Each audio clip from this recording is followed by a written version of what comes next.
Wamangala unkosikazi wami ngizomtshela lokho. Ngathi ngiphumile ngaye emaphoyiseni ngayorisa ngesikhathi ngiphethe ibhamu zonke igcwele itrunk yonke into. Ngathi major, the man upstairs is worrying me, is calling me. But uzodlani? Oh yabo.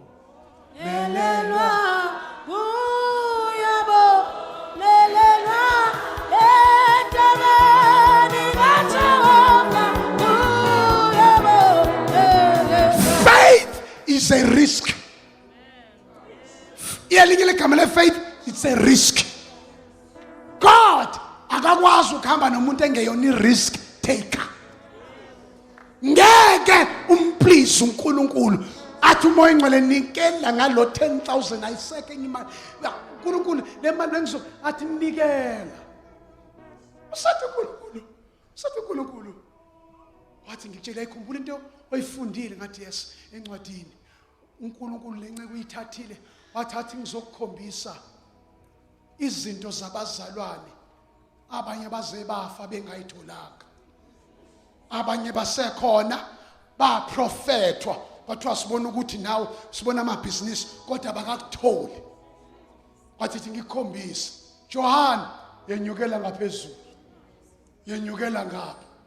Wamkhombisa lo baba i-storeroom esingasuka eMbalenhle siyodlula eJohannesburg siyofika eSoweto sidlule storeroom naye wahleka kwisichaza uthi wathi melunguza wabona ama-aeroplanes wabona kwelinye iside ama-millions ama-billions ama-trillions ey'mali zabazalwane unclaimed.